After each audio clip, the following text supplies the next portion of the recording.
This is the Liaison Podcast with Izzy Park, and today's travel show is about the magical intersection of cutting-edge research and breathtaking mountain majesty at Whistler Blackcomb. You know what's absolutely incredible? When you think of world-class ski resorts, you probably picture perfect powder runs and cozy lodge fires, right? But what if I told you that nestled among those snow-capped peaks is some of the most fascinating scientific innovation happening anywhere in the world? I mean, who knew that between shussing down double black diamonds, researchers are literally unlocking the secrets of our planet? Here's something most visitors never discover. Whistler Blackcomb isn't just a playground for adventure seekers. It's a living laboratory where climate scientists, ecologists, and environmental researchers are making groundbreaking discoveries about everything from glacial melt to alpine ecosystems. Talk about multitasking!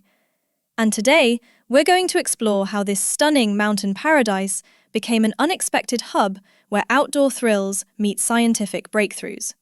So, grab your metaphorical snow gear, because we're about to venture into a world where après ski conversations might just include talk of isotope analysis and biodiversity monitoring. Ready to discover what makes this place so uniquely special? Let's dive in. Whistler, where mountains meet magic. Picture this. You're suspended 436 meters above a glacier-carved valley, dangling in a cable car between two mountain peaks. And the only thing separating you from the void is a glass floor beneath your ski boots. Below you, ancient Douglas firs look like toothpicks. Above you, nothing but coast mountain peaks stretching toward infinity.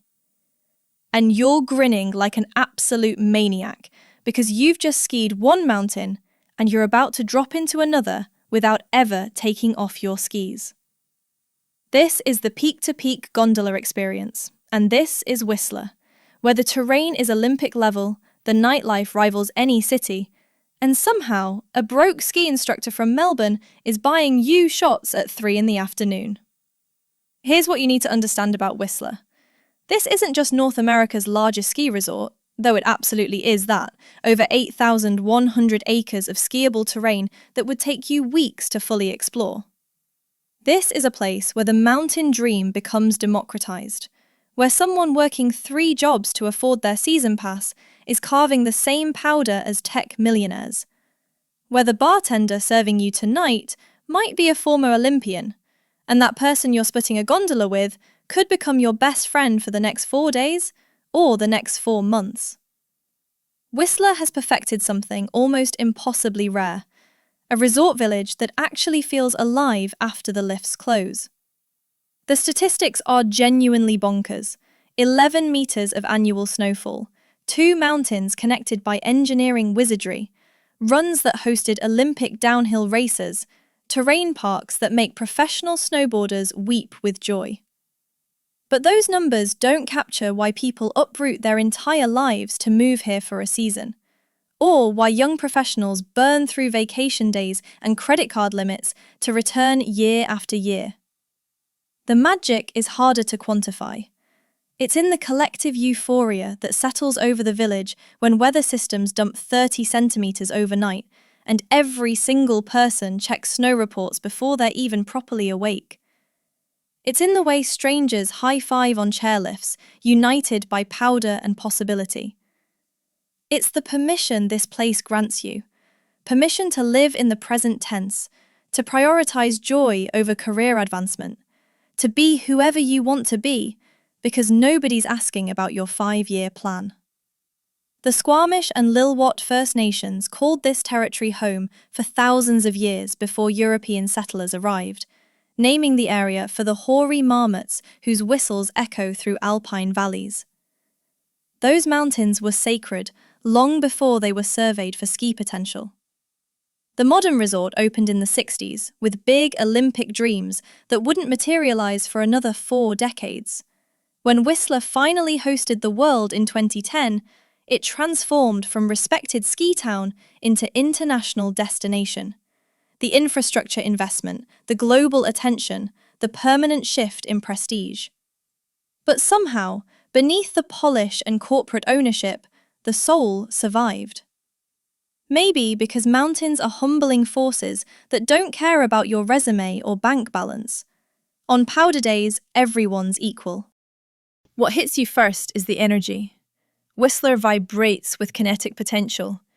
Everyone looks fit, tanned with goggle lines, purposeful. The village itself feels plucked from the Alps, all peaked roofs designed to shed snow, warm timber and stone construction, string lights creating fairy tale ambience against white peaks. But the aesthetic is almost beside the point. What matters is the atmosphere, this electric international buzz where Australian accents dominate conversations. Japanese tourists queue for ramen shops that would satisfy Tokyo standards. Brazilian season workers teach Quebecois lift operators Portuguese phrases. And British gap year kids organise house parties that somehow everyone knows about. The social hierarchy here is beautifully inverted from normal society. Ski instructors and lift operators hold the social capital, not investment bankers on vacation. Technical skill on the mountain translates to respect. Age barely matters. What matters is your attitude and ability. Can you handle yourself in the trees when visibility drops? Do you understand when to push it and when conditions demand caution? Are you humble enough to acknowledge what you don't know? Answer those questions correctly, and you're welcomed. Act entitled, ignore safety protocols, or demonstrate dangerous overconfidence, and you'll face cold shoulders colder than the coast mountain wind. The transient population creates this perpetual, present tense existence. Most people are here for a season, maybe 2 if they're committed. Nobody's building conventional careers or accumulating possessions. The pay is genuinely terrible. Minimum wage or barely above, split between multiple jobs. You're teaching skiing mornings, working bar shifts nights, maybe retail on supposed days off. You're living 6 people to a 2-bedroom apartment in Function Junction, cooking instant noodles, checking your bank balance nervously. But you've got a season pass that would cost tourists thousands. You've got access to world-class terrain every single day. You've got a community of people who've made the exact same calculation. Poverty is temporary, powder days are finite, and memories matter more than savings accounts. Let's talk about actually skiing this place, because the terrain is almost absurdly varied. You've got groomed runs so perfectly manicured they feel like carving on silk. Blue runs where intermediate skiers build confidence with sweeping turns and mountain views that make you forget to focus. You've got terrain parks with features that professionals use for training, jumps that send you properly airborne if you've got the courage and skill. And then you've got the trees. Oh, the trees. Old-growth forest glades where Douglas firs and cedars are thick as cars, where powder accumulates deep in the protection of branches, where you're navigating trunks like obstacles in some beautiful, terrifying video game. This is the skiing that locals obsess over, the secret stashes, the runs that don't appear on maps, the zones you only learn about by making friends and earning trust. My name is Tom Sachs. I'm an artist in New York City. For nearly 2 decades, I have been collaborating with Nike. Nike running is for runners, Nike basketball is for basketball. Nike craft is for everyone else. Symphony Bowl, Whistler's highest alpine terrain, lives up to its reputation. Genuinely challenging, genuinely breathtaking skiing above treeline, where the landscape turns lunar. The West Bowl serves up steep faces, where you pick your line carefully. Blackcomb's Horstman Glite offers that surreal experience of skiing actual glacial ice. And everywhere, you're surrounded by coast mountain peaks, stretching impossibly far in every direction, reminding you how small you are and how vast the wilderness remains, despite the village and lifts. But here's what separates Whistler from countless other ski resorts. When the lifts close at 4 or 5, the party is just beginning. Most ski towns shut down after last run. Everyone's exhausted, scattered, hibernating until tomorrow. Not here. By 3:30, the outdoor patios at places like Merlin's are already packed. People still in ski boots, pitchers arriving in steady rotation, live bands setting up. The energy shifts from mountain mission to earned celebration. You've put in your work. Your legs are burning in that satisfying way. And now it's time to dissect powder runs and make questionable decisions. The nightlife scene punches way above what you'd expect from a village of 12,000 permanent residents. Garfinkel's, everyone calls it Garfs, is the legendary nightclub with a massive dance floor, proper DJs, and the kind of sweaty, exuberant energy where dancing on tables isn't just accepted, but expected. Buffalo Bill's, Mojo's, and Longhorn Saloon form what locals call the triangle of debauchery. Dave bars with pool tables, cheap-ish beer, and crowds that skew heavily towards seasonal workers who know each other from chairlift shifts and staff parties. The brewhouse rooftop becomes legendary on sunny late winter days, when temperature's warm enough that you're in t-shirts at elevation, watching alpenglow turn peaks pink while you're several beers deep and nobody wants the day to end. Meeting people is almost comically easy. The shared mountain experience creates instant common ground. Chairlifts naturally pair strangers, forcing conversation during the 10-minute ascent. Group ski lessons create friend groups that continue to après ski. Hostels organise events that collect travellers looking for connection. And the Australians. There are so many Australians that Whistler jokes about being Australia's largest ski resort, deserve credit for social lubrication. They organise, they invite strangers, they break down barriers with an extroversion that makes integration effortless. Food here surprises people. This isn't just burgers and nachos, though you'll find those in abundance. Whistler offers legitimate culinary sophistication. Wild BC salmon, Dungeness crab, foraged mushrooms, local game like elk and venison. The Japanese influence runs deep, thanks to decades of Japanese tourism, resulting in ramen shops and izakayas that would satisfy Tokyo standards. When you're craving comfort after a hard mountain day, Peaked Pies serves Australian-style meat pies that hit differently.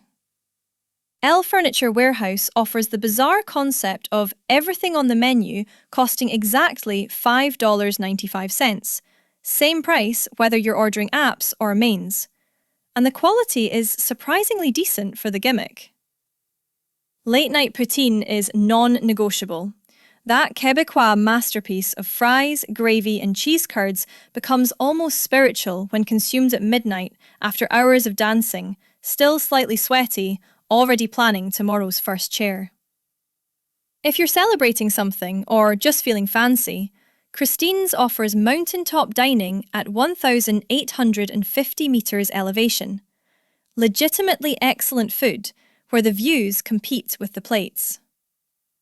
The Barefoot Bistro features an ice room kept at minus 32 degrees, where you taste vodka flights while wearing Canada Goose parkas the restaurant provides. It's ridiculous and brilliant simultaneously. But some of the best food experiences happen away from Tourist Central.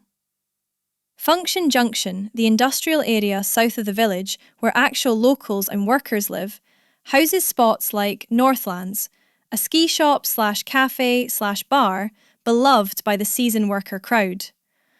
It's cheaper, less polished, more authentic.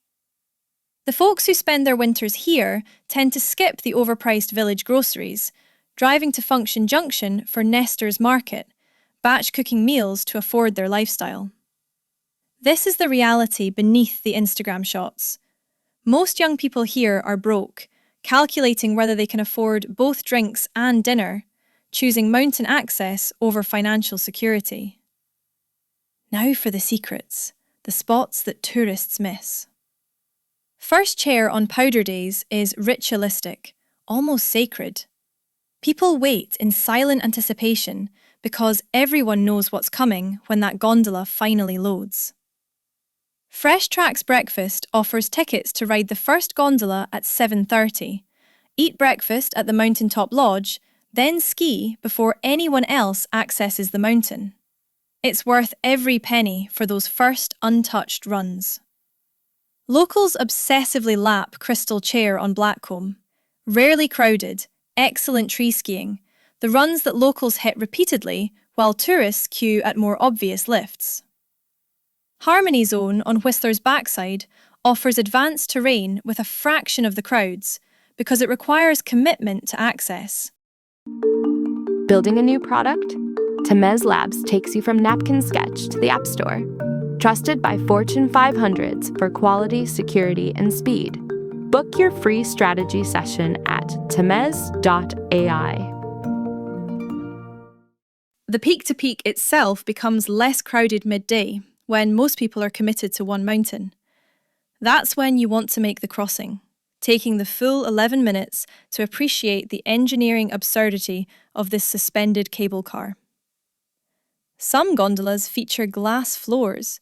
Request those if you're not terrified of heights.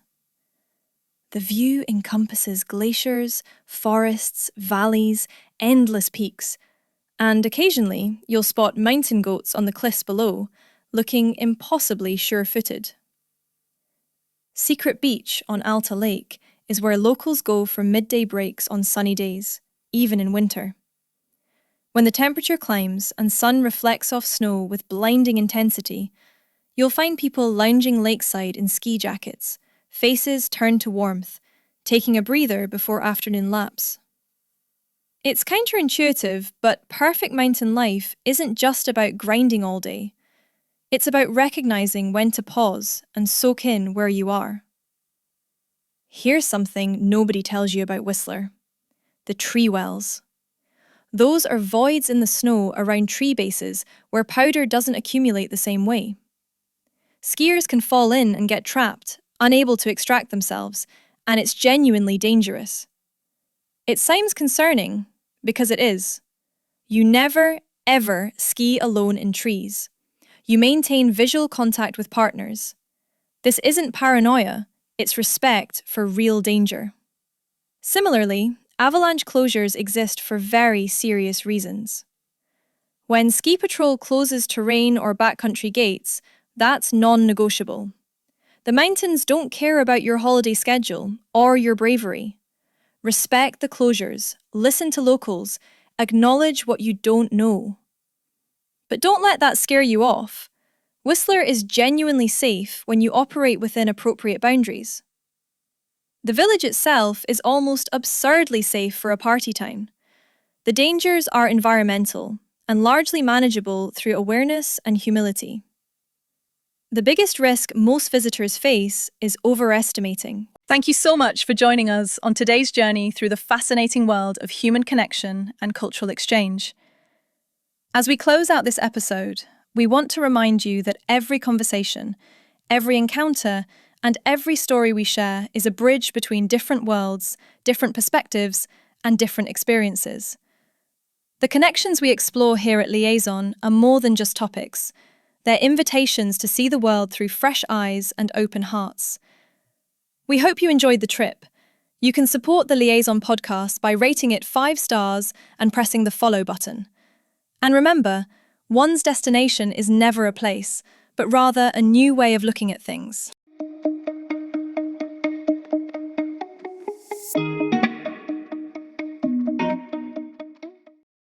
Grep News.